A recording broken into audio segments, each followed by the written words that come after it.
And we're back. I didn't think we were going to be back today, but we are. I'm so glad we're here. Welcome, everyone. First of all, to everyone who was in the chat room before this live stream even began, thank you for the messages. I really appreciate it. I think that's one of the first times that we've come in and people were chatting, supporting each other, trying to answer questions. I guess maybe because we're doing something a little different here today and we're going to make it a little bit of a ask me anything. Especially when it comes to the lasers, or maybe something else. We don't know.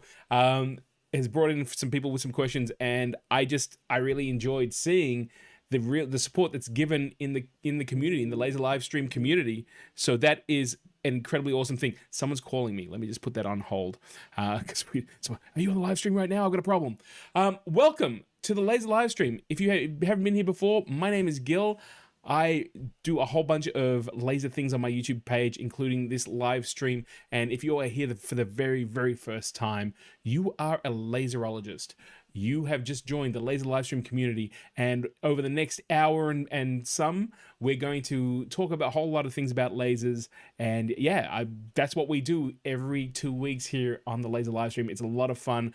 We are going to jump straight in and let everyone know what is going on. So it's all kind of cool. But before we go on, I just want to acknowledge everyone who's in the chat room right now. It's really important. I can see every time we do this, we get more and more people in here. So just very, very quickly, I want to say a quick hello to, he says, oh, you know what? Oh, I haven't done it. Look at this. See that chat window? That one right there? That's not going to work. So can I just quickly fix that up? I knew today. I was like, darn it. I know that I messed something up because I was doing a whole bunch of other things. So let me see if I can do this while I'm here. Let me see if I can get your chat up, your chat window. Let's see if it's going to work. Look at that. Not only lasers, I can actually make this software work too. So over there, I want to say a quick hello to the amazing laserologists who came in. I want to thank Peter, who came in very early to say hello. Stuart, who left a quick note saying that unfortunately he's not going to be able to attend live, but he's going to catch it on the flip side. And Stuart, thank you so much for letting me know. Also, Philippines Cheeks. I'm going to just call you Cheeks. Cheeks, thank you so much. I know you got a question. We'll get to that in a short while. Also, Bill came in. Bill and Mike from Brisbane, of course, founding laserologist and a huge help to the community. Adrian's here as well. It's good to see all the I don't know, the laserologist crew here, which is so cool. And Robert M asking how I'm doing. So so it is there you go. There you go, Robert. Thank you so much. How we're doing? You know what? It's a really good question. As a lot of people know, there's been some a little bit of real life coming into what I'm able to do for the live streams and for the tutorials. I want to thank everyone from the bottom of my heart who have sent messages and reached out and wanted to know what they can do to support. I was hoping that everything would just be a simple test and a few other things. It works out that's a little bit more complicated than we expected, which is kind of a shame. So just want to let you know that we're fine. We're taking it all one step at a time. We're not too sure about what the situation is, but the wonderful thing about medicine is they usually can tell you what's going on and all that sort of stuff. So, the live stream is not about what's going on behind the scenes, but I do want to acknowledge all the friends and all the support that I've gotten over the last couple of weeks. I'm hoping that once all this kind of settles down, I'll get back to making some more tutorials. But right now, while I'm okay, I need to support and take care of my family. So I wanted to acknowledge that. I know there's a few people who are wondering and probably here just to make sure, that I'm still kicking along. But that's the situation. Can't fight it, just got to roll with it and do the very best that I can. But we're really here to talk all about lasers. And you know what? This wouldn't happen if it wasn't for the great support of two companies. And those two companies are Darkly Labs, the home of the Emblazer range. The diode laser that I have in my office is a Emblazer, and you would have seen many examples of this laser on a lot of my tutorials, as well as the software that runs the Emblazer and a whole bunch of other lasers, and that is Lightburn. Both Darkly Labs and Lightburn have come together to be able to support what we're creating here. And if you haven't worked with Lightburn before, or if you are looking at getting a diode laser, go over to Darkly Labs, go over to Lightburn software. Check this stuff out, because you know what? It changed the way people use lasers. And I'm not saying that at all because they're supporting what we're doing here. I say that because if you go back on my YouTube channel and you take a look at all the different equipment and all the different projects that I was doing, my YouTube channel started off as a maker. I was showing people projects. I was talking about other makers and all the rest of it. And then what really got my attention was lasers, and especially Lightburn. Lightburn allowed me to create in a completely different way. And I'm just really, I was gonna say touched, but not touched. It's a real honor not only to talk about something that you love, but then to meet the people like Jason, who comes on here and shares with us some of the things behind the scenes, some of the things that they have planned for Lightburn. And just for me personally, to be able to have that conversation with him and then bring that information to you, it's awesome. It's incredibly fun. So I really wanted to acknowledge them. They do make these live streams happen. There's a lot of stuff that goes on behind the scenes, and I really wanted to, when we acknowledge them both at the start and the end. If you haven't done that before, that's okay. Go check something else new. I'm just going to do that. No, okay. I thought my computer did an update just before the live stream, so I thought some of the things were messing around. If this is your first time at the live stream live, please go into the chat room. The chat room for me is right there. The chat room for you is right there. And let us know that this is your very first time so I can shout you out, thank you, and W a laserologist. And we'll see what's going on. Again, the community that we're building here is not just about tutorials. It's not just about these live streams. We're really trying to build, or we are building, a community that is there to support people through their laser journey. And that's the backbone of that are these live streams. So at the start of every live stream, I love to set out the intention of what we're trying to do here. And it is awesome. So the very first intention I want to share with you guys is that we're here to build a creative and interactive laser community. That is the base foundation of all the work that I've put in and all the amazing support that people have given all around the world. We are here to build a supportive community no matter where your journey begins, what level you're in. It is an awesome thing to see. And our second intention is to support laser users. And, I say it as a joke, but it's really true. I don't care if you use a diode laser, a CO2 laser, a fiber laser, fiber optics laser, a CD laser, whatever lasers out there, it is awesome. But I love the fact that people come in. If you're a laser user, you have something to share with us. I want to hear about your journey, and that's one of the main reasons why we built the laser livestream community in the first place. So welcome on board.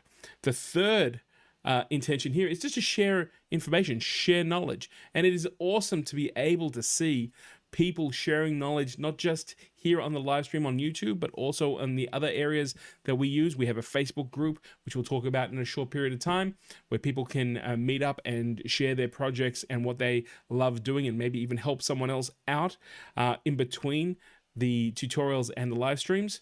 And the most important thing is that we learn from everyone. We really do. So the great thing about this is that everyone has something to share. It's not one person is an expert. I am not an expert in everything at all. I'm just the guy in front of the camera here trying to pull this all together. I've learned the hard way. I try to share my lessons with everyone else, but everyone has a whole bunch of different things that they can bring in and absolutely share. So those are the intentions, and that's why we're building this community, and that's why these live streams are here. Now you might be thinking, Gil, this is my very first time, and I do want to acknowledge both Cheeks from the Philippines. He's first time here, so you're a laserologist, and I also want to acknowledge Ola. And now Ola, I believe we've chatted before on YouTube. Tell me if I'm right, because your name is very familiar. So I'm trying to place where it is. But you've watched it a few times before, but this is the first time watching live. I believe we have had some communications, maybe in some of the comments or not. Or if there's another reason why I know your name, please let me know. Because I get lots and lots of different names. I don't know if I told you guys, but I'm terrible with names. The YouTube group and the Facebook group are probably the only people that I know. I'm a face person, I'm a visual person. I think that's why I like working with lasers so much. But I want to acknowledge both of them because they are here for the first time. And also Robert M, who's watching for the very first time, about 9 all up. Nine live streams, all awesome. So Robert, you are also a laserologist. You are instantly a laserologist by coming in and hanging out with us. It is awesome to be able to see what's going on. You know what? I'm getting carried away, but Alex has come in and said, hi, Gil. How are you, Alex? Of course. Silly me. Of course. So Ola, right? I gotta share this with you. I wish if I knew you were going to be on, I'd show you it. I'll show you what I'm doing. But we did a thing. There's another group on Facebook called Fools with Tools. Great name for all of us. Fools with Tools, and they do a treasure trade. It's a random thing. You make something and you send it out to someone else. And Ola was kind enough to actually create for me a pendant, a keychain, and a leather bracelet. And inside the keychain was a little fob that if you put it up to a phone, it would scan in the URL of my YouTube channel. Now, I wish I could change it because we changed the name of the YouTube channel, but we ended up conversing, and it was an amazing piece of work. If you guys are interested, I'll try to dig it out for the next live stream that we do. But you know what? That's okay. You know, I saw the name and I was like, I know that name. But you know what? That's okay. Look at this. No worries. Wait, we can't remember anything. Thank you so much for not only reminding me of how we've crossed paths before. And Ola is an amazing maker in his own right. But thank you so much for coming in and hanging out live. That's awesome. Don't know if you're a laser person. I know you're more metalsmith and all the rest of it, but I hope you gain something with it. It's always cool when, you know, those old pathways cross over, especially with what goes on. So, you know, we're all makers here. We're all trying to create something. Awesome. You actually just made my day. Thank you so much. We were talking about how people can get involved, especially if you're here for the very first time. And Ola, you're also a laserologist, so you can, I'll fill you in on how you can do that too. John's also here. No problem, John. John's coming in and saying hello. Thank you so much, John. It's awesome to see so many people here. If you want to get involved, there's a number of ways you can do it. First of all, if this is your very first time here on the live stream or the YouTube channel and you haven't already subscribed, please feel free to hit that subscribe button in your lower right hand side. Look, YouTube is the second biggest search engine on the planet. There's a lot of material going up there, and you know what? I would love to be able to get the content that we're creating out to a larger audience, and by subscribing and being active in the chat room while we are doing these live streams, that basically tells YouTube there are people here who are interested in this material, and it actually raises that material up when people put in the words, things like lasers and all the rest. So you know what? There is a little bit of a battle when it comes to being able to get your material to surface. You know, maybe one day we'll get to the point where we've got millions of subscribers. I would love that to happen, but you know what? We'll take it one step at a time. And until then, you know what? There is no then. For right now, and that's what's most important. Feel free to chat in the chat room, not just because of the way YouTube's going to you know, to look at it, but more than anything else, this is such a cool thing to be able to talk live back and forth. I do my videos, I get lots of comments on it, but the thrill for me is conversing live in the chat room, and you will definitely see a lot more of that today, especially. Now, if you happen to be watching this on a repeat, or you don't have a YouTube channel or account to get on and talk to a whole bunch of people, you can still share your projects or comments via email, and you can do that through laser.livestream@gmail.com. We also have the Laser Livestream Facebook group, which you will see a lot of the names popping up in the chat room. They are all over there, and they are able to hey Laurie, how you doing? You just caught my eye. If in between the live streams, you can go and talk to people, share your projects, come and have a chat with me as well if you like, and that is at www.facebook.com/group/laserlivestream. And of course, we have a Instagram and a Twitter, and both those handles are laser livestream, one full word. Whew. That's a lot of stuff to throw out. So you know what? We try to do that sort of stuff. It is awesome. There's some great people here. I see Laurie coming in saying hello. No problem. Stay here for half an hour. That's okay. We're going to try and keep this to an hour. We'll see how it goes. We've got Malcolm coming in from Cyprus. How you doing, Malcolm? That's great to see. We got the amazing Malcolm Lee as well. That's coming in and saying hello. What else have we got here? We've got, Ola's sharing with us that he just bought a diode laser. You're definitely going to get some stuff out of this, man. You'll definitely get some stuff. I hope that that it'll help out big time. And we haven't seen her for a while, but there's Jen saying, hi, Gil. Oh, hi, all. Glad to be here and to interact. Sadly, I don't have much to do with the laser lately and won't have a chance to do March's challenge. Our house was hit by COVID. I'm so sorry that you have been hit by COVID. It's been going around. It's that silent COVID's been going around crazy. Where I work, I'm the last man standing who has yet to catch COVID, and I'm hoping that it doesn't happen, but we'll see what happens. But I'm glad that you are feeling better, and you can see there that, and especially, yes, Jen, you got to take care of yourself, especially since you are with child, and we want to make sure that you are safe. That's it, man. And you know what? That's not just safe with COVID, but safe when you're using your laser. That is such an important thing when it comes to me, at least when I want to educate everyone to use their lasers in the safest way possible so they can continue using their lasers for years and years to come. All right. We're doing okay. 20 minutes. Wow.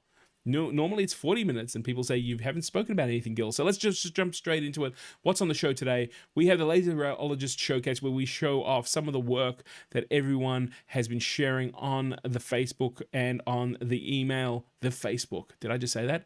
I might say I'm going to do the Googles next. And then we're going to go to the Ask Me Anything. We're trying something a little different. You guys get the opportunity to ask me questions that you would like maybe answered. Again, we'll see what I can do. I am not an expert at everything, but I will definitely give it my best chance. We're also going to look at the Laserologist Challenge for March. That is a little different than what we did in the past, simply because the last couple of weeks I have been busy with family and a whole bunch of stuff, but we still did have entries, and both of them are very, very kind about what's going on. So it's kind of cool. Love seeing the Easter projects on the Facebook page. Very impressive work. I agree. Some amazing stuff that's going on with what the Facebook group is what I'm trying to say. Breathe, Gil. Breathe. It's been a bit of a crazy week. You guys know that anyway, so it's all cool. We'll get there.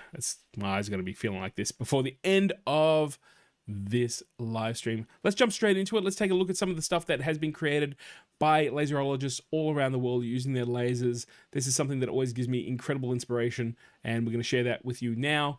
We have our very first, we have some engraves on some MDF by Rob, who has been doing some scanning artwork. I love, if you take a look at the owl, if you look at the right-hand side of the owl, just a little bit over, you can see the grain of the wood coming out in kind of like, almost like a growth pattern. I love the fact that the engraving has actually brought that out, almost as if the wood has been stained, but it's actually done that through heat, I guess, the burning of the actual material itself, just at the top layer. And again, look at the detail that you can see on the elephant. That is pretty amazing stuff. I really enjoy being able to see people, going down this path and actually creating some of these incredible images. The real trick to this sort of stuff is working out or dialing in both the speed and power. And Rob, wow. These are incredible results, and they're beautiful. Thank you so much for sharing that with us. I'm really glad we could show that to a wider audience. Stefan's a brand new laserologist that we've met through the Facebook group, and this is kind of a lot of fun. These are colored tiles, so they haven't been spray painted. They are the emulsion on the tiles are a color, and you can see here that he's obviously in New South Wales in Sydney, because he has created some logos for some of the rugby teams, the South Sydney Rabbithons. I don't even know that team. The Rabbits. I'm going to say Rabbits, and the Parramatta Eels.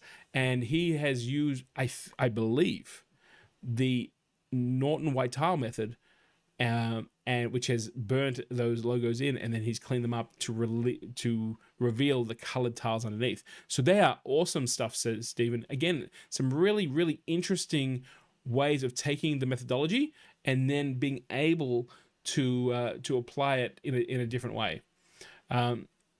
So yeah, great job there, Stephen. I actually have some of these color tiles myself when I was trying to find some tiles so that when I was trying to finish up some of my tutorials. I'm gonna have to try that out. That looks really good. Really good. Good job. Now, Near, 2 weeks ago, he created a mirror that was based on the artwork in Pink Floyd's A Dark Side of the Moon. He's refined that. And boy, has he refined that. Now you not only have the prism splitting all the different colors in the spectrum, which I thought works really well for a laser show. It's all about light and photons. But he's also added in a moonscape, a half moonscape, which is pretty spectacular. I love seeing Near's work because Near takes an idea and then he just refines it and refines it again. And you can see here, this is just an amazing piece that he's done on a mirror. And look at that. The moonscape is pretty cool. You can almost see Near kind of in the mirror. I think that's someone's chin and a mouth, but it's a pretty amazing piece of work. And he was able to capture it well. And of course, he's using those ink markers to actually show the colors of the spectrum. So it's awesome. Yes, that's no moon. That's a space station. Thank you, Mike. You just made me chuckle. But yeah, it looks fantastic. Near, great job. I'm telling you, it is always a pleasure to see what you post up in the Facebook group. And Scott also shared with us his latest project, Commander Koenig himself.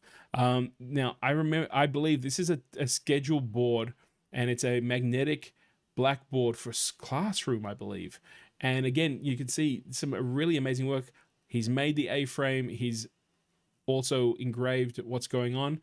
And I believe he's also even put the markers on the magnetic pieces that you can see there. So just amazing work. And again, what I love about this, whether all of it's been done on a laser, only part of it's been done on a laser, that really doesn't matter. It's understanding the workflow and the equipment that you have access to, and then being able to use it to create something that bespoke that you want or need. And this is a fantastic example of it. Commander Koenig, my hat's off to you. Thank you so much. Awesome work. And Monty also shared, there he goes. Actually, the board is not magnetic. There you go. Commander Koenig's telling me I'm wrong. So let's go back. That's okay. He says, actually, the board is not magnetic. I actually thought they were because the way they were stuck on. I simply etched the painted surface on the wood, okay, to create the grid, and then added some metal behind that.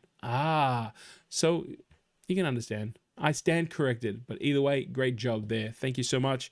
And again, if you like this, Scott's in the chat room. Let him know. Let him know how much you enjoyed that. But it is a really nice piece. Thank you. So moving on, Monty, again, a new laserologist to the group, and I saw this work and it was just pretty amazing. He made some earrings, I believe, for a waitress that he knows. And I don't know if this was a Valentine's gift or not, but you can see here how much these earrings weigh. I mean, his scales couldn't even measure them. And look at the precise work that's needed to make these pieces. Monty did just an amazing job with this. And again, it shows you the versatility of what you can do with a laser beam.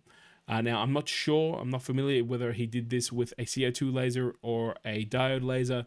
One of the things we're going to talk about a little bit later on a future live stream is the fact that the size of the beam itself is almost like equals the kerf of a cutting blade. So if you're going to cut a piece of material on, let's say, a table saw, and you need it to be exact, you need to work out how much the blade of material the blade's going to eat away.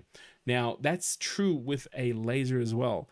And when you use, well, depending on the laser that you're using and the way you can focus the laser and the actual lenses, you can get a spot that is incredibly precise, or in the world of lasers, one that's really, really big. So I'm assuming that Monty used a laser that is spot on, and you can see, like I said, the intricacy of this material. I would love, if Monty is watching the live stream or replay, I'd love to hear how he actually, whether he painted the inside of it or whether that was material itself. But from looking at it, it almost looks like a gold piece of jewelry, and that is, you know what, I say it all often. It's just amazing to see what people come up with, because I don't know if I would have made that. Just my interests and the way I create things with a laser. Well, now that's something that I can actually look at as an option. It's pretty amazing. Thank you, Monty. That is really cool. I know a lot of people have come up and asked me or told me that they would like to make jewelry with their laser, and you can see Monty has definitely done that. And I believe the person loved the earrings. I hope so. You think it was powder coated, Mike? Could be. Either way, the finish is also spectacular. Amazing.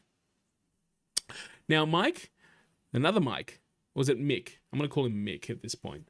But Mick came in and shared with us just a couple of days ago this amazing owl. I say amazing a lot, but this is pretty spectacular on a number of layers. So this owl, I believe it was like 17 layers to get all the feathers in. It took, I believe, like 13 or 14 hours. I should go back to the Facebook group and really check that out. But look at the layers and the effect that all these come together and create. This is just an amazing piece. It shows you, what you can do when you understand how you can create layers and put them all together. And it is just, as I said, the effect here, when I first saw this, to me, it was just kind of, I thought it was a three-dimensional piece. And in a lot of ways it is, but it is beautiful. You can see that Mick has also touched up certain areas of the owl. So you can see around his face, his kind of crown and his feathers. And I think it just stands out beautiful. This is something that if I had put something like this on, created something like this and put it around the house, I would be really proud if someone came up to me and started asking questions on how I actually made that. Now, I'm not too sure if he created the artwork as such, but who cares? It is, even if you had to buy the artwork from someone else, that is a phenomenal job of putting it all together. So, you know what? It is really, really cool. That I actually really like that piece. I don't know if Mick's going to sell them or not, but I think that if he started, you would probably end up getting a few sales. Just putting the plans so other people can create it, it is just phenomenal. Great job there. And again, inspiring. I know that there's a couple of projects that I would like to create if I actually can find the time. And this has actually inspired me to try one of those multiple layer pieces. Really cool. Now, Dor, we all know he's been working with his laser and tiles, and I want to share these. These are a photo of his sister and his brother when they were children. What I love about this is that he can color this with some ink markers, and when I first saw this, I had to do a double take because I thought this was an old school black and white photo that someone had colored, and then I realized, no, these are images that have been put through and processed onto a tile. And Dor has really just upped his ability to color these images just to another level. I would say that if no one knew that this was on a tile, there would be very, very hardly, they would be challenged to tell me that this was not a photographic process that was painted by hand. It is just amazing. Like, I can't wait to see what's going to be created next week, because Dor's always got something in the process. And to think that you're getting to these levels where you can see almost a color rendition of what's going on. We've spoken about using colors on the laser live stream before, especially, we talked about the Fordite method and letting the laser remove certain layers so that you can pull the color out. This is a completely different thing. I personally think that this is very much like the idea of taking a black and white photo and coloring it, and you can see the difference, the scale and the hues of the colors because of the tone that's in the image. But again, when I saw this, I actually was like, why is he posting this? And I was like, oh my gosh, they're tiles. They're tiles. So Draw, great work. Keep it up. I really am looking forward to seeing what you create next, because this has a very unique look. And I can see people getting extremely excited about having a rendition of family photos or people maybe who have passed, and being able to, to honor them this way. Just amazing. Great work. And then Dean's also a new laserologist to the group. He created this Elvis Presley memorial. Good Time Charlie's Got the Blues. I believe that's Elvis. And he actually etched that onto glass. And you can see here, he also shared with us how he had actually set it up with a preview in Lightburn. And I haven't done any glass work yet. I'm going to have to try that. But that looks an amazing piece as well. The glass definitely came out really, really nicely. So Dean, great work there, my friend. Really good work. I don't know whether or not, to me, and really this is the only question that I have for you, is that the image of Elvis Presley probably needed to be inverted. So you've got, at the preview, you can see that photo is positive. If you had made it negative, I believe we wouldn't have gotten the negative outline, but you might have done that on purpose because his hairline is kind of in the image, in the background in that way. So that could be a totally your own decision. I'm not too sure, but either way, that definitely did come out great. Not saying you made a mistake. I would have just, maybe you experimented that way too. If you did, let us know. But it is a fantastic result you've got out of that glass. You guys are etching on glass. I love it. And we have David, who is also working on perfecting his etching when it comes to the Norton white tile method. And you can see here, it is really, really, he's got this image, this American Indian, lots and lots of detail, razor sharp, just a really striking image in its own right. And you can see some of the things that can be created with a diode laser. So David, amazing. What I like is seeing the feathers on her head as you're going back. You can actually see that they're coming out of focus, and it is really amazing. And as Mike has just said, there's a lot of depth to the gray tones in this image. It's a great detail. There's I don't know why, but people have been starting to etch a lot of kind of female Indians with their ceremonial garb on, and it gives a lot of detail. So you know what? Pretty amazing stuff. Yes, everyone's amazing detail. This is brilliant. I love this. Yeah, again, pretty amazing. And the last one for this week is from Amber, who likes to share her work all the time, and she has a soft spot for Deadpool. So here's a chopping board with Deadpool on a unicorn, and I thought, what a great way to finish up the Laserologist showcase with Deadpool on a unicorn. Once you see that, you've seen everything. Amber, great work. We love seeing what you're etching, and it is awesome. Thank you so much. So that's what we've got install here this week with the Laserologist showcase. Just want to see some of the comments here. Peter was saying that with the, wow, that's cool, thank you, says Audrey. And Peter was saying that with the Elvis glass thing, he liked the negative. It's a good touch, which is fantastic. I'm glad. It was just something that I noticed as we go through. Bill's sharing, when I get my second laser, it'll either going to have to be a 32-bit board, or I'm going to have to upgrade to one.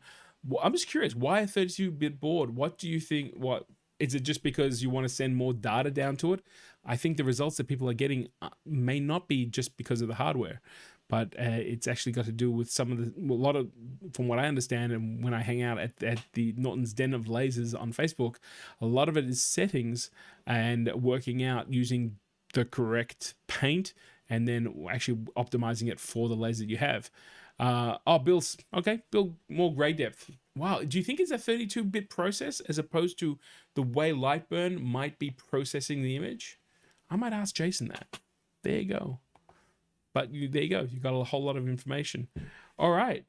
Well, you know what? Let's get up to go and jump straight into it. Doing good with time. So that's cool. We're going to do an Ask Me Anything, a laser Ask Me Anything. I don't know if I'm up for this. Maybe I'm up for it. Guys, be kind. Be kind. Ask me your questions, but if I don't get the answer right off the bat, you guys know why. But I do want to put a small caveat on this.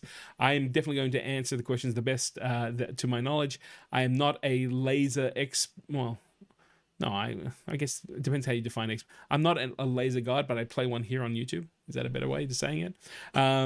I know that early on we had a question from Cheeks who was asking, and I'll start it off with this question, where he asks that he imported a SVG, a scalable vector graphic, into a Lightburn that had the words home, and when he went to engrave, the beginning of the H and the end of the E did not engrave like the rest of the word. There's a lot of questions I'd like to ask you about that, Cheeks. First question I would ask is, what kind of laser are you using?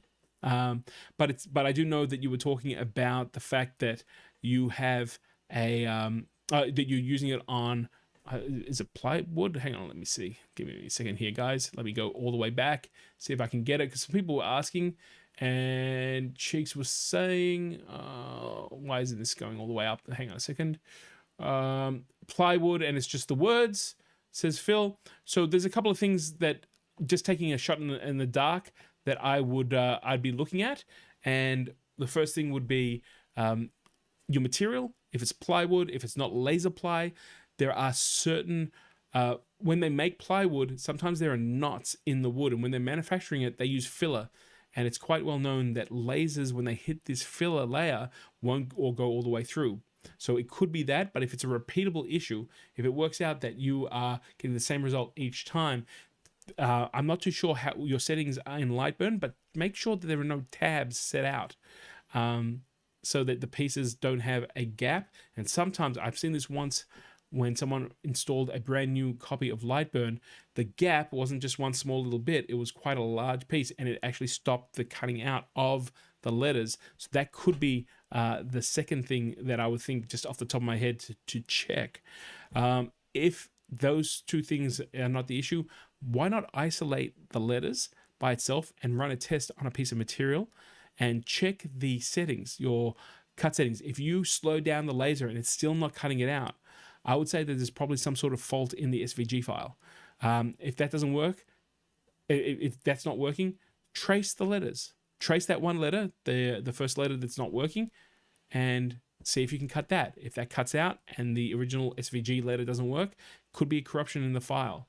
They're the things that come to mind. I hope they help. Obviously, you're going to need a little bit of time to be able to do that. But, you know, let us know back in the description below. In the description below. That's the best way to be able to do that. So there you go. Now, Bill Blight has got a question for me, and that question is, this is it. Hold on a second. Let me start again. Okay, here is one.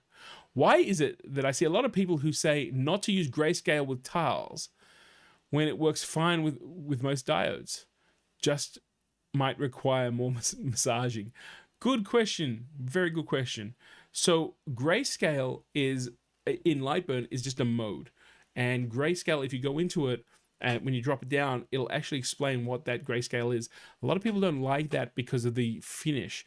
I believe grayscale is almost like a 1 pixel, 1 pixel, 1 pixel, and different shades. So I know that a lot of people like newsprint or Jarvis. Jarvis seems to be the most popular to work out how to get an image onto a tile. But ultimately, that sort of stuff is really ultimately up to you. You can do whatever you want to do. If you like the result, experiment. There's a lot of people out there, including myself, who have their own personal result or their own personal kind of preference. That's, you know, take it for a grain of salt. But ultimately, I actually have gone through and taken images and used each different type of image render that is built into Lightburn so that you can actually get the result that you want. And it's probably also good to have those results just around handy so that you can choose which mode is going to work best with your project. So as for people saying straight out, don't use it on a tile, man, use it and make up your own mind is my result. And I just want to acknowledge Cheeks. Thank you so much. Cheeks went and threw a super chat in, a $10 super chat. I appreciate that. No need, but I do appreciate it. I actually forgot to go through how people can support the channel. You can do it through a online chat like that, an online super chat donation, or if you want, you can go down into the description below. And I appreciate that. Cheeks, we're going to take your donation. We're going to put it back into the live stream. We're going to get some material. We're going to run a few more tutorials. I really do appreciate that. Thank you so much. I really thank you. Bill, let me know if that answers why sometimes people choose not to use it. Again, I'm a huge believer in using everything that you've got at your disposal, as long as you know what it is that you would like to create. All right. Ola says, I've seen people use diode lasers for marking on metal. Good. But they are using different types of sprays. Do you have any experience with this? And what spray do you recommend? Great question. In fact, I started looking into sprays for a tutorial that I was trying to put in. There are some people who use a thing called Molly Lube, and that is a dry lubricant that you use on machinery. I actually went so far as to try to contact the chemist of the company that makes this stuff, and I was a little disappointed. He just didn't want to talk to me because that process, that Molly Lube is not really designed to be put into a laser, but it is chemically made up the same way as a commercial spray for CO2 lasers. So it's not exactly the same, but it's very, very similar. I got to be honest with you, when I first saw this, and there are lots of tutorials about people using Molly Lube, something in my gut went, I don't know if that's going to be safe. Now, I have nothing to go on but this gut feeling. I personally feel that that's not a good option to use. So in my diode laser, I use a Sharpie, and I don't have one here. Usually I have one. Oh no, I have one right here. So I use these types of Sharpies.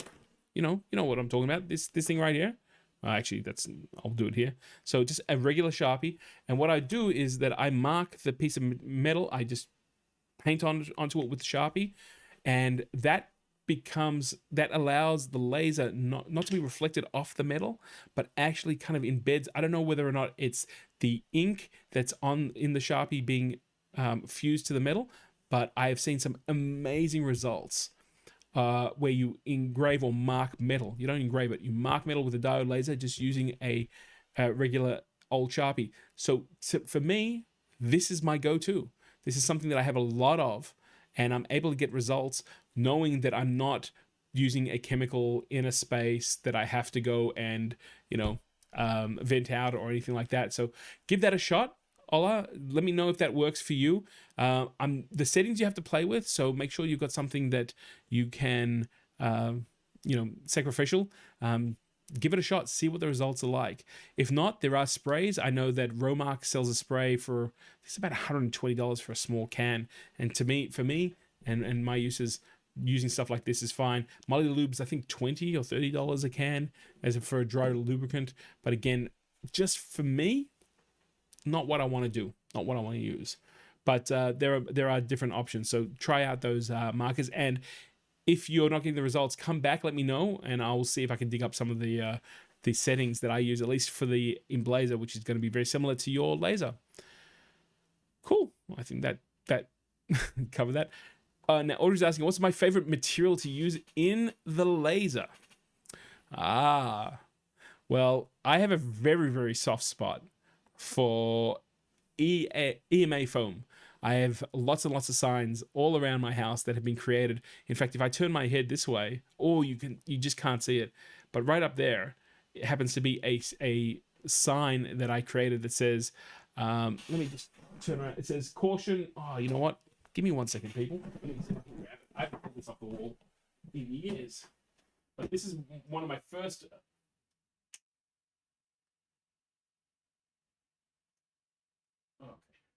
All right.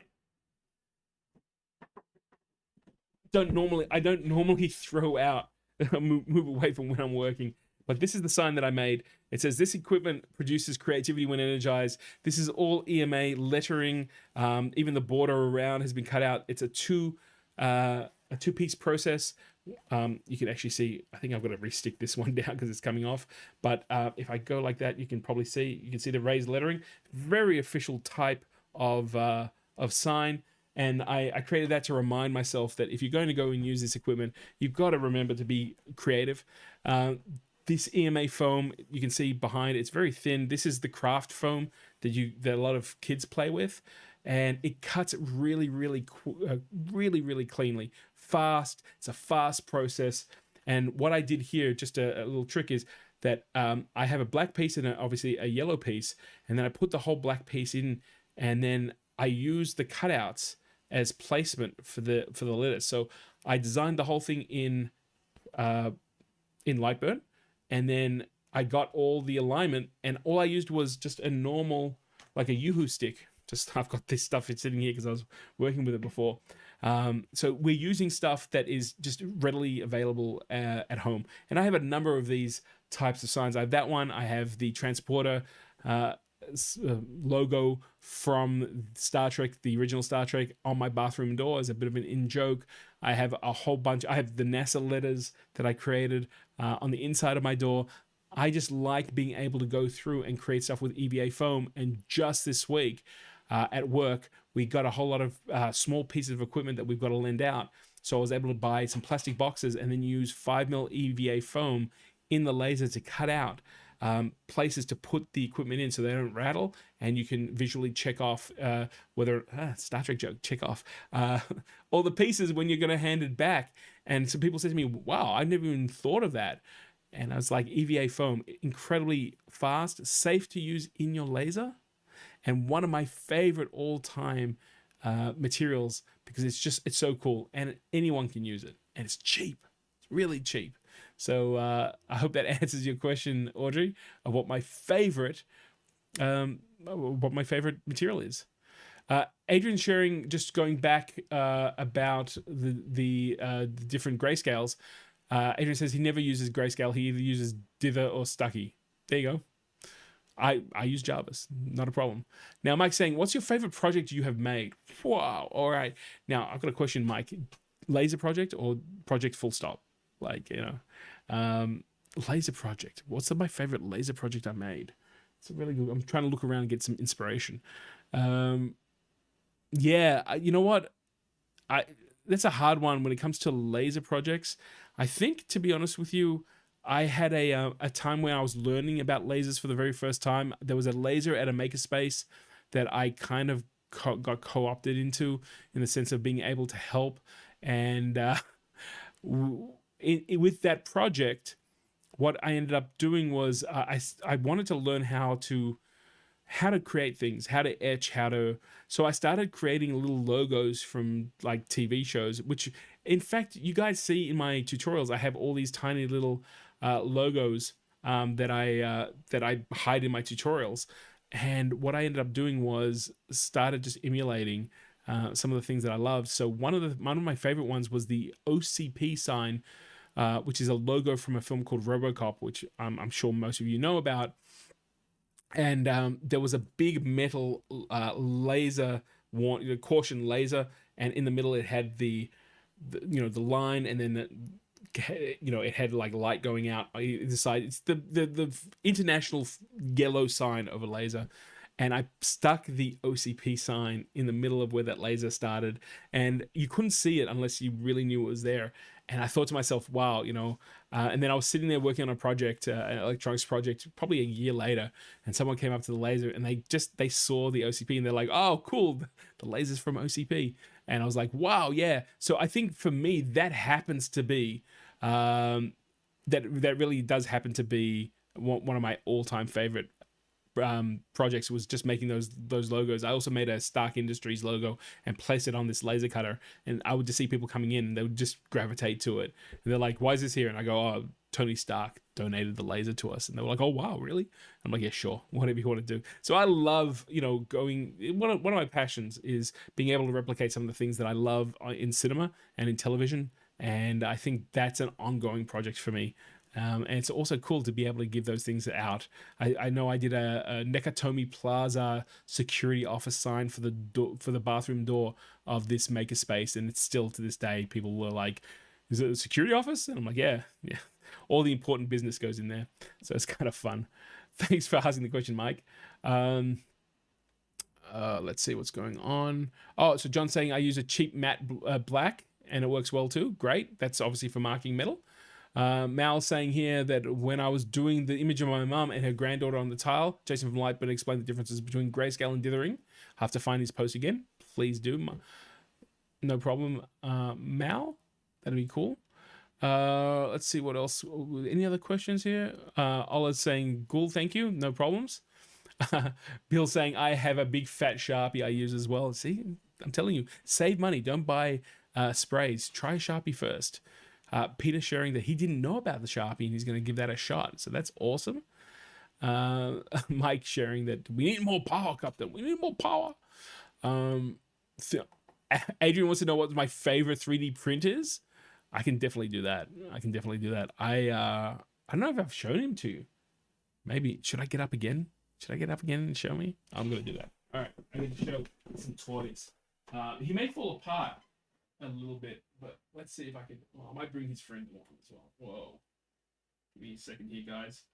This is my favorite. Oh, boy. He's falling apart. All right, let's see. Now I've got to bring pieces because he fell apart a little bit. So give me a second here. So my favorite 3D print right now, and I have a lot of 3D prints, but this one kind of goes back to my childhood. I've got to put him together.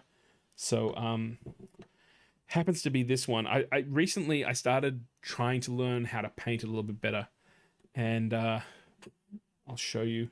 So for 3D prints, this happens to be my favorite all-time 3D print right now. This is obviously Soundwave, his arms. I'm going to have to shore up his arm a little bit because I sanded this stuff down, but that's not a toy. That's actually a 3D print, and if you turn around, you can see everything else, and you can see the back's just, you know, my plan is to actually animate this guy, but that's what's going on. And I also did Rumble. So you've got both of these guys, and right now that's probably one of my favorite all-time prints. Every time I try to take a look at the stuff that I do, it was just such a love when it comes to being able to put that together. And you know what? I don't have the money to buy the toys. I wish I could buy the toys, but I can't. And you can see here as well. If I move it up, it's out of focus. I apologize, guys. But if you take a look, you've got all the coloring from the cartoon. And they signed. I just wish I could show you properly, but you can see the size. They're sized up really, really nicely. There you go. I'm doing this in reverse. You can see his arm is about to fall off. Let's see if I can. Yeah, there you go. He's armless, but he's armless. But you know what? They are pretty awesome. And a lot of that stuff, I don't even know where his hand went. I was going to try and find it and put it back. Sorry, guys. Anyway, doesn't matter. That's not what we're talking about. But that was an amazing project because I was able to learn how to use a paintbrush, an airbrush, and just normal acrylic paints, and you can get some really cool stuff. So that's probably my favorite 3D print. Mike's thinking that my Escape from New York sign is my favorite project. It was my first project. It's the first project that I did in Blazor, and it was something that I did really, really quick, and that was okay. Now, Jin's asking, what was the first laser project you ever made, and what did you make? Well, there you go. So, first project was it not only Blazor. I think the very first project I ever made was another science fiction TV show thing, and it happens to be the isolinear chips from Star Trek, and I don't have one here. But I, being the geeky guy that I am, if you ever watch Star Trek Next Generation, they had these little chips that you could change in different orders to open up locks. They were basically like floppy disks or basically data media in the future. And I made a whole bunch of these by buying some colored acrylic and then just etching all of the sides and then having them cut out. And I made probably about 100, 200 of these things. I also printed out just using normal labels that you would get for envelopes, the little sticker at the top, and then I would leave them around places. That's just what I did. I ended up doing a whole bunch of making these things, and then if I was working in a lab at university, because that's when I first got to mess around with lasers, I would leave these isolinear chips just lying around, like 2 on a desk, and just walk off. And it was I always got a kick when people were like, "Where do you find that?" And they were like, "It's just on a table." And they're like, "Do you know what that is?" And they're like, "No." And they're like, "That's from Star Trek." And they're like, "Really?" And slowly I got to be known as the guy who would leave these things around. So that was probably my first project. And when I mean leaving around, I leave them on tables. I know I went to a Macca's once and left some of that stuff there. Peter, I'm not a real Trekkie, but I love tech. I love the things that are in the background. As you can see here, there's my door, my Star Trek door thing that I showed you guys last time is just there. I like the details in the background, always have, and I loved. To me, that's always what made this, the scenes or the sequence kind of pop out and be real. So for me, that's what I always wanted to emulate. I wanted to emulate all the stuff that was in the background, and yeah, that's probably the first real project. And that actually spun off into another project that never got finished, but we actually worked out a way of actually using those chips as a lock in a door. I'll have to see if I can get my cohort on that project to come on and talk about it, because he definitely got it working, and we actually changed the detail on that was etched into the chips and then used a infrared reader that would read them. So the idea is you could have an electronic lock, and then you could pick these things up, put them in a different order, and you could actually open the door. I thought that would be awesome. Yeah, I'm a big kid at heart. What can I say? So that would definitely be my first project. Peter's asking who's the blurry guy on the filament dryer. If you haven't seen this before, Peter, this is actually a Christmas present that was done by one of the amazing people who watches the live stream. Unfortunately, she doesn't turn up live but she may be watching.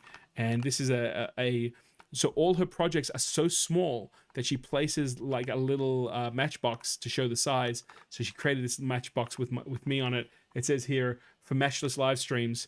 And I've shown this before, but there's a little note here, and inside is a heart that is actually geared. And it's just this amazing kind of, this amazing piece that actually moves around, he says, if you can actually get it working. So yeah, we've shown this actually on a past one, and I leave it up there as a nice little Merry Christmas 2001. This was a very, very nice gift from someone who says that I helped them on their laser journey. So that's what that is on the filament dryer, and I leave that up there so that people can see it. All right, what's the next question? New method or process you want to try in a laser? New method or process? Personally, I am looking forward to getting more time on a CO2 laser. I do have access to CO2 lasers, but I don't have one at home. And there's a few things I want to try with a CO2 laser because of the fact that the laser beam that it creates is not in the visible light spectrum, which means that it actually uses a different type of radiation, and it actually works on density. So there's a couple of things that I'm going to kind of keep to myself right now and see whether or not I can actually dial that in and present those as a tutorial for the YouTube channel. But yeah, it is really kind of cool to be able to see whether or not, both CO2 lasers and fiber lasers are the areas that I'd like to get into. I just need to find some access to it. So you never know what's going to happen in the future. Maybe we'll be able to do that live here. But I think they're the processes I'd really like to explore. Diodes are fiber lasers are very different. They don't cut, but they etch, and they etch steel, metal. There's some great examples of that. I've got a few ideas on how we could actually use that in a creative way. So that's definitely processes I want to look at.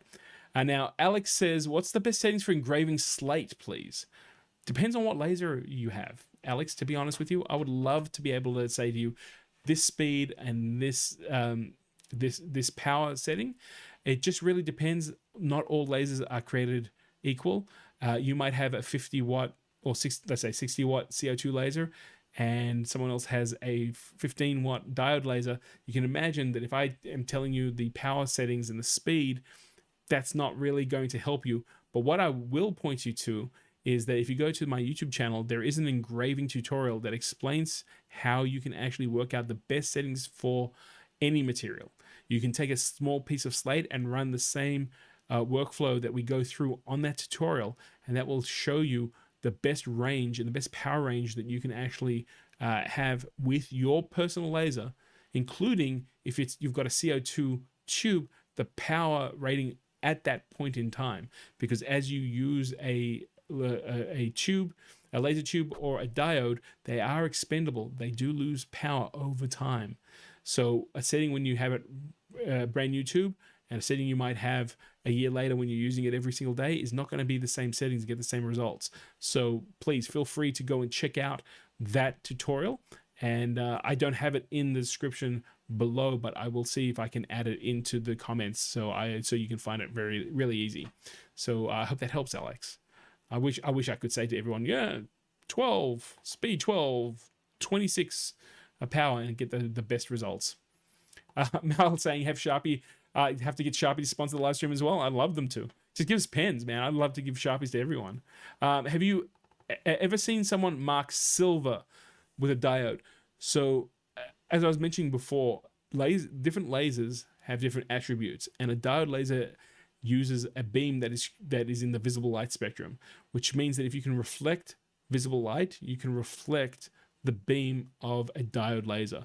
So I know a lot of people say to me all the time, how come you can't cut clear perspex or clear acrylic with a diode? Well, it's the same thing. If you get a torch and you put it up to a window, it's not going to happen. It's going to pass all the way through. Now, silver is very reflective, so you're going to need to have some sort of transport medium, whether it be paint, a marker, something that's going to allow you to etch in to the silver. Now, again, I don't know what kind of temperatures are needed with silver. I know that you work with a lot of silver. I know that because of the wonderful gift you made me. But that's something you're going to have to experiment with. So, like I said, I haven't seen it myself, but that doesn't mean that that can't be done. I do know that stainless steel has been etched quite a bit. And Mike is actually mentioning that with those metal rulers, they're not using silver, but they're using kind of steel or stainless steel. But silver's an interesting thing. It's a pure metal, and it's very reflective. So, you know what? I'm very curious to see what your results are, Ola. That'd be really, really awesome. Now, Peter's sharing, you must be a real Trekkie. You know, like I like what I like. Mike's cool. Making the warp core plaque on my list. Awesome, Bill. I'd love to see that. Years ago, I may have made a commemoration plate for a starship and put the names of friends of mine on it, but we'll see what happens. I definitely want to see yours. Peter saying, I know what you mean. My smart home display is a Star Trek theme. That's cool. Oh yes, I remember you showed it before. I'm getting old. Okay. Oh, you must be thinking about that's cool. Not a problem. Carl coming in and saying, Carl makes, good to see you. Gil, any plans for a tutorial on how to upgrade litro control on Router 1 on a CO2 laser? KK, no problem. I'll do that. Can you provide me with a CO2 laser and litro control and Router 1? To be honest with you, I just don't have a lot of the tutorials that I put together are tutorials that I have, learned how to do a process, usually because they're tied into a project that I'm working on. Now, I would love to help you out, and it'd be awesome to be able to help you out with your CO2 upgrade. I just don't have access to what you're going to upgrade, and that's the biggest issue that I have. I have some experience on router controllers as well as some of the code like that. To be honest with you, that's a little bit out of my depth, just a little bit. But that doesn't mean it can't be done, and that doesn't mean that if I were able to get access to that sort of stuff and we put our heads together, we couldn't put together something like that. But I'll be honest with you, that's probably not a tutorial that's going to come up anytime soon. It'd be kind of awesome if it did, but we'll see what happens. Ron saying, I'm lasering slate as we speak, and I totally agree with you about your settings and different lasers. Thank you so much. Alex also is going to check out those tutorials. Awesome, man. I want to teach you how to get the best settings for different materials so that no one can sit there and say, oh, it's got to be this and this, and then, if it doesn't work, go, oh, you did something wrong. Like, if you understand the process, you understand how to do it yourself, you are not limited to what someone is able to tell you. Of course, ask people for help, ask their opinions, but a little knowledge goes a long way. Adrian also saying, every laser is different too. What works on one laser doesn't necessarily work on another. Ain't it the truth? Including different lasers, models of laser. Recently, I was asked to help out with in Blazer 2, And just because of its age, it wasn't the diode wasn't as strong as, let's say, the one that I had at home, and we weren't getting the same results. But we were able to work it out and step it down, and then we were able to actually get a decent result. So that's kind of cool. Bill's now asking, I'm now curious. I wonder where the other half of the good silverware is. Feel free, give it a shot. And if you get a result, please share it with us on the Laser Livestream Facebook group. That would be awesome. That would be awesome. I thought a lot of people were going to come on today and ask me a whole bunch of questions when it came to how do I fix this and how do I fix that. And you know what? The truth of the matter is we didn't go into that area too much, which I appreciate. I was a little bit worried, just a little bit worried. But I knew you guys had my back, and if I didn't know the answer, there's enough people here that might have that experience to be able to jump in. I hope that that helps everyone. I really do. It's a pretty amazing space to be able to ask these questions. Look, the field of laser cutting and laser engraving is incredibly wide. There's a lot of people sharing a lot of stuff, and then for everything that's being put up on YouTube, there's probably times it by 30, and then you've got that number of people who are experts at everything on Facebook. And you know what? It's all cool, man. It's like, it is great to ask for help, but if you've ever done that on a forum, you usually get 20 different answers. So again, understanding the basic structure and workflows of a laser allows you to take what people are suggesting and apply it in the right process. So that's kind of cool.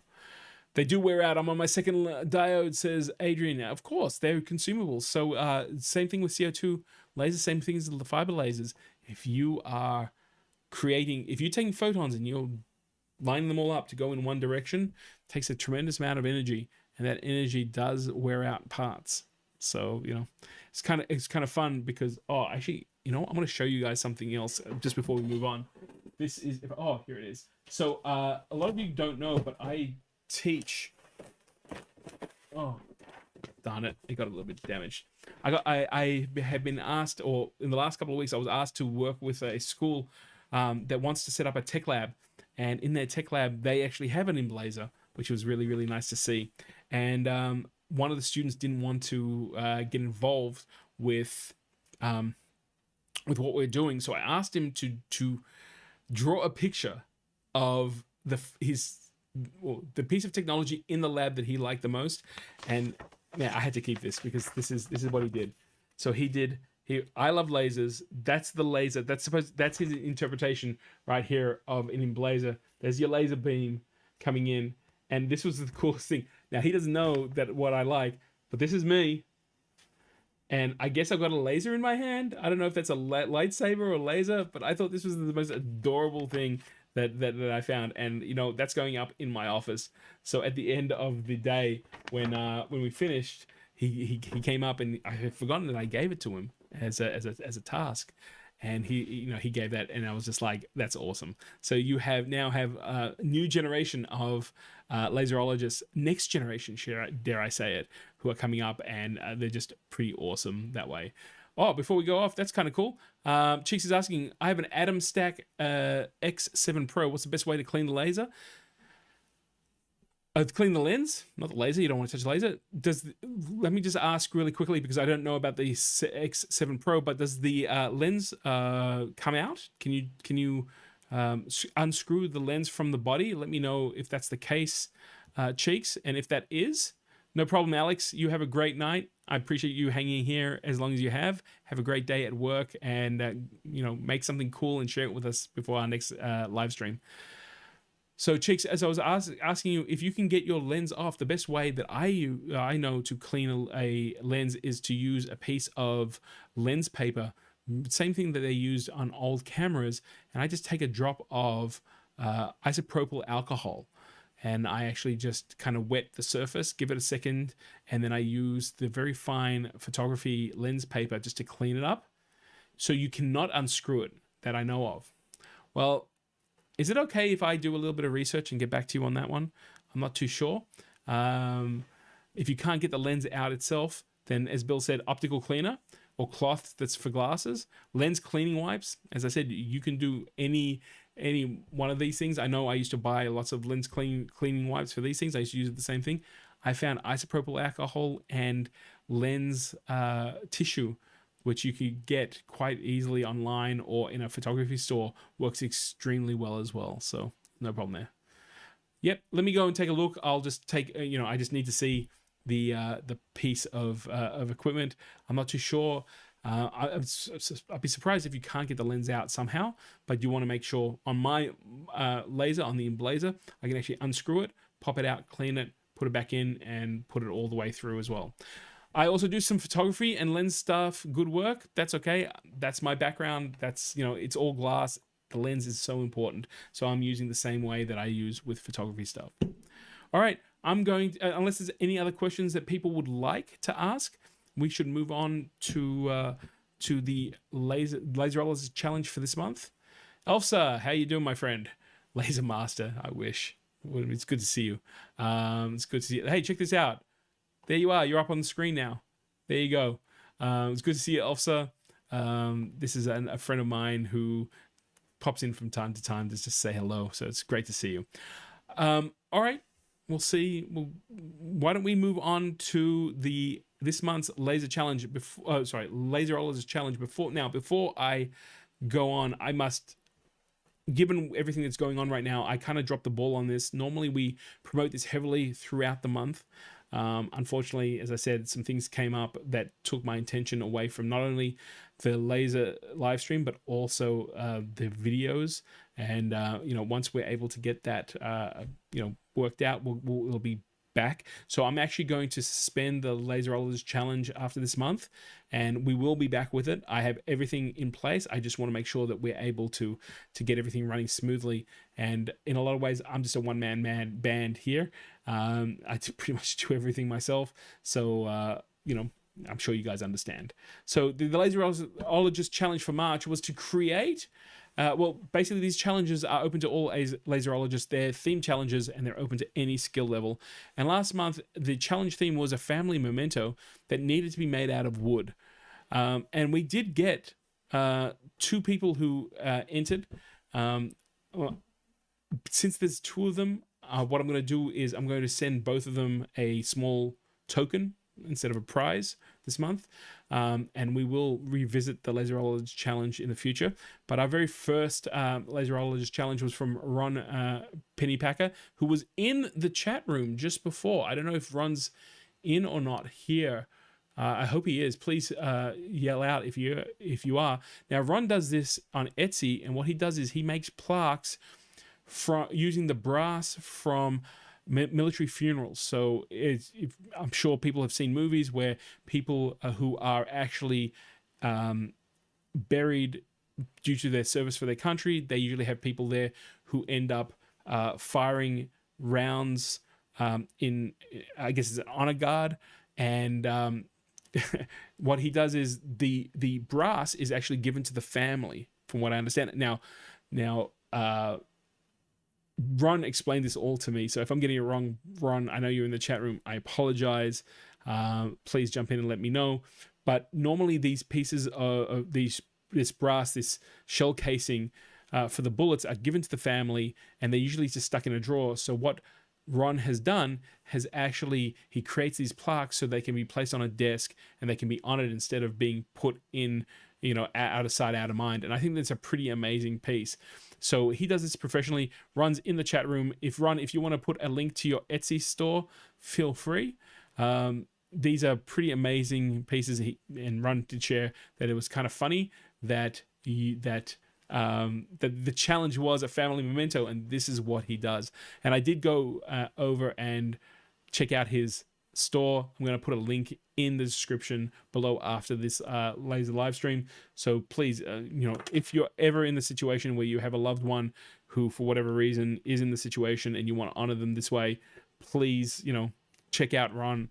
And I think this is a really beautiful way of being able to honor someone who's fallen for service. Oh, you doing well? Okay, I'm glad. Today, I don't know if I'm doing as well as I normally do today, but I'm glad if I got that all out. So Ron, that was Ron's submission to this month's challenge. And the second one was from our very own Laurie, who unfortunately just, I think, left because he had to go to work. But Laurie literally said that he took inspiration from what I was explaining before. I was talking about how they used to have pocket watches that cost so much that they would be handed down from father to son. So he created a wooden pocket watch for I believe it's his grandchild. And you can see the detail. I mean, when it comes to Laurie and his projects, they are just incredibly outstanding. If you remember, Laurie actually won the last Laserologist challenge by with his film canister project, and of course this one as well. Not saying, well, I mean this project is amazing. I didn't want to say people won. So what I'm going to do, Ron, if you could send me your address via email, and I already have Laurie's, I'm going to send out a little kind of memento for your work, for your hard work on this challenge. And both of these pieces are incredible. I love this watch memento. I know that I'm going to be posting up some of the other photos that Laurie sent us. The only thing that was missing was an engraving at the front of the pocket watch, but the amazing work that he's able to do with a laser.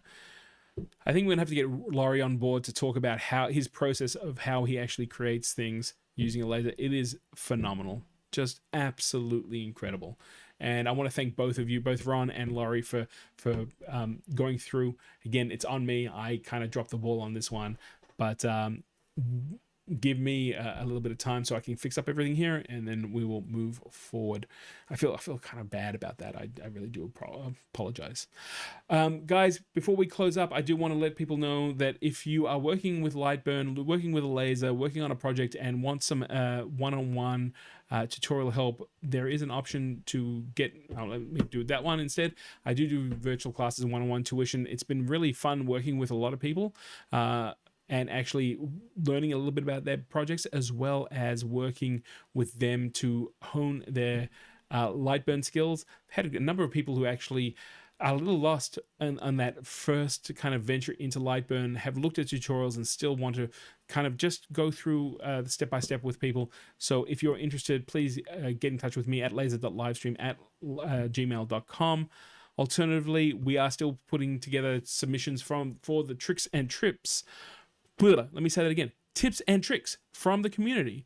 And we love it when you have something very, very interesting that you want to share with everyone. And I'm looking forward to putting together that episode of the Laser live stream. It is awesome. I learn as much from you as I hope you learn something from me. Let's see what happens. Always, as always, I want to thank Darkly Labs and Lightburn for sponsoring these live streams. This live stream was a little different. Normally I've got a presentation, we're learning something, we're going through bits and pieces. I do thank everyone for humoring me on the Ask Me Anything. I had a great time with it. There you go. Elf's is saying, don't forget to hit that like button, folks. Please do. That's awesome. Any little bit of feedback that comes back through helps us. Guys, look, you know what? I want to thank you all for being here. It's also awesome. Scott saying, sorry I disappeared. No, that's okay. I was doing some preparation for an entrance ceremony tomorrow and cooking dinner. That's okay. I'll shoot some update pictures tomorrow and I'll share them with the F-Book. Absolutely cool, man. It's not a problem. You know what? The fact that you guys sit in here is the inspiration, especially during this time right now, to get in front of the camera and still speak to everyone. Thank you so much for being here. It really means a hell of a lot to me. And I want to thank all of you just for being the amazing people that you are. You know what? A lot of people take a lot of things for granted.